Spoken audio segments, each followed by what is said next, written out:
بسم اللہ الرحمن الرحیم۔ معزز ویورز، آج کی ویڈیو 2-3 دن پہلے کے واقعے کی مناسبت سے آپ کی خدمت میں پیش کی جا رہی ہے۔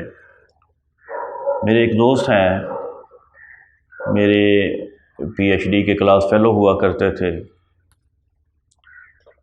2.5 لاکھ روپیہ ماہانہ ان کی آمدن ہے۔ مجھے کہنے لگے، کہتے ہیں ڈاکٹر صاحب گزارا نہیں ہوتا۔ میں تھوڑا سا ہنسا، مسکرایا اور دیکھا کہ یہ فقط ایک شخص کی کہانی نہیں ہے، بلکہ ہر اس شخص کی کہانی ہے جو اس معاشرے میں رہتا ہے، سانس لیتا ہے، چلتا پھرتا ہے۔ وہ کہانی کیا ہے کہ ہمارے ہاں معاشرے میں برکت کم ہوتی جا رہی ہے، بچت نہیں ہوتی، اکاؤنٹ بیلنس نہیں ہوتا، خرچ پورا نہیں ہوتا، معاملات خراب ہوتے چلے جاتے ہیں۔ 5,000 روپے کا نوٹ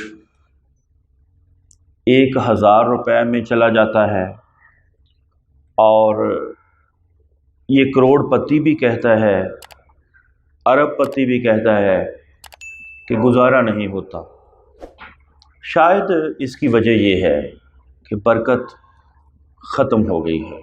اس کی وجہ یہ ہے کہ جہاں ایک طرف ایک شخص کی یہ صورتحال ہے، تو دوسری طرف ہمارے فلاحی ادارے، ہماری فری ڈسپنسریاں، ہمارے فری تعلیمی ادارے، ہمارے اسکول، ہمارے فری تندور، فری دسترخوان اور مفت دوا دینے کی دواخانے آہستہ آہستہ ہمارے سامنے بنتے ہیں، اور اسی آہستہ آہستہ تیزی کے ساتھ ختم ہو جاتے ہیں۔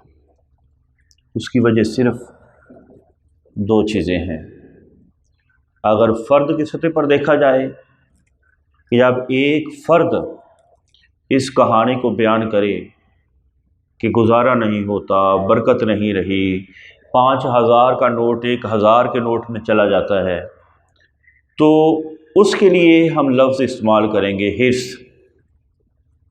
اور اگر ایک ادارہ، ایک فلاحی سینٹر، ایک رفاہی مرکز یہی شکایت کرے، تو اس کے لیے ہم بھیک کا لفظ استعمال کریں گے۔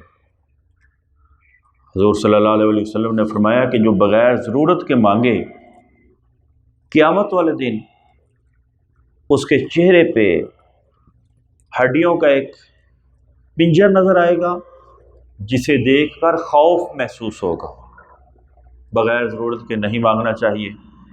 لہذا مہنگائی اپنی جگہ پر، مگر ہمیں ذاتی طور پر اور اداروں کو اجتماعی طور پر یہ مان لینا چاہیے کہ حرص اور بھیک اور چندے یہ ہماری زندگیوں میں داخل ہو چکے ہیں۔ یاد رکھیے، جب تک حرص ختم نہیں ہوگی، چندے اور بھیک کا نظام ختم نہیں ہوگا، اس وقت تک برکت نہیں آ سکتی، اس وقت تک اداروں کی عمر طویل نہیں ہو سکتی، مستقل نہیں ہو سکتی۔ لہذا ہمیں جانچنا ہوگا کہ جب ایک انسان کی حرص بڑھ جاتی ہے تو واقعتاً برکت ختم ہوتی ہے، واقعتاً بڑے نوٹ چھوٹے ہو جاتے ہیں۔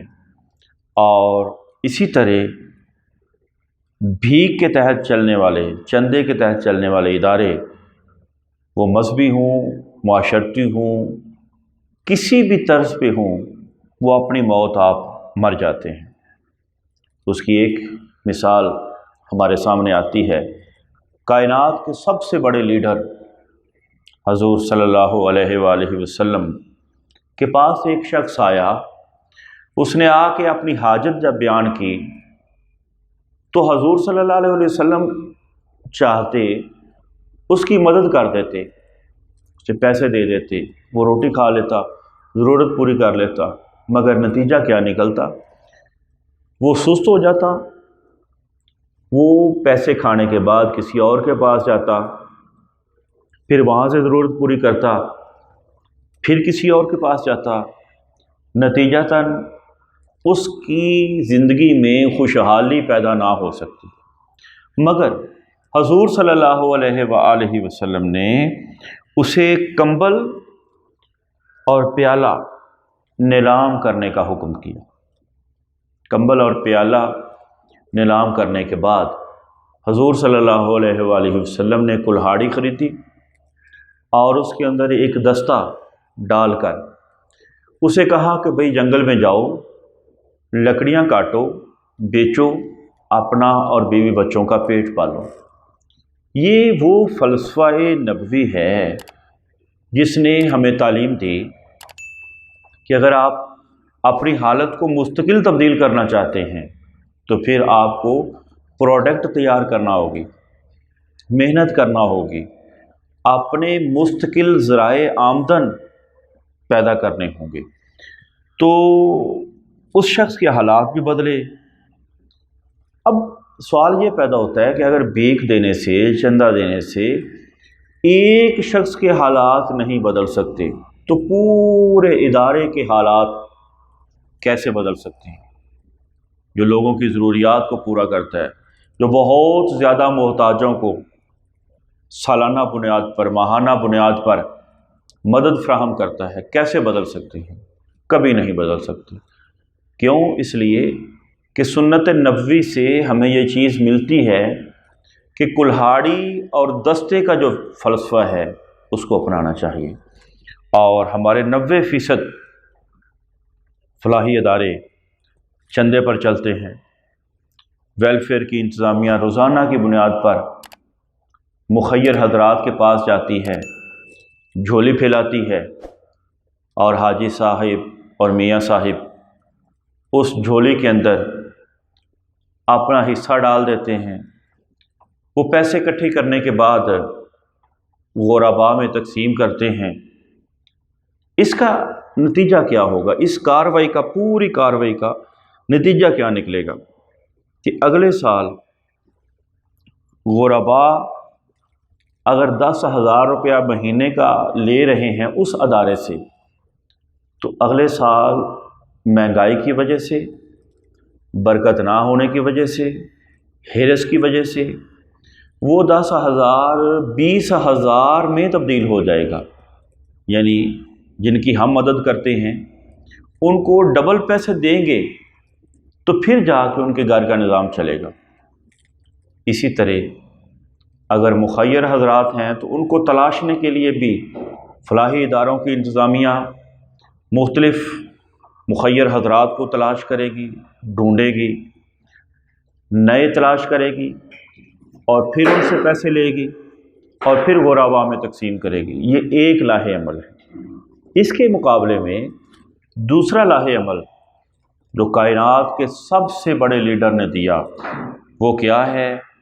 وہ کلہاڑی اور دستے والا وہ فلسفہ ہے جو آپ نے ایک صحابی کو دیا، اور اس کے حالات بھی بدلے، اور نہ صرف اپنے حالات بدلے بلکہ اس کے ساتھ ساتھ اس کے بیوی بچوں کے، خاندان کے، پوری فیملی کے حالات بہتر ہوئے۔ اور اس سے ایک بات یہ ثابت ہوئی کہ ہمیں اپنی اپروچ کو بدلنا ہوگا، ہمیں کلہاڑی اور دستے کے فلسفے پر عمل کرنا ہوگا۔ اور اس کی سب سے بڑی مثال لاہور کا گنگا رام ہسپتال ہے۔ سر گنگا رام نے جب ہسپتال بنایا تو مفت مریضوں کا علاج شروع کیا۔ نتیجہ کیا نکلا؟ وہ پیسہ کہاں سے آتا تھا؟ چندے سے نہیں چلتا تھا، مخیر حضرات کی مدد پیسے کی صورت میں نہیں چلتا تھا۔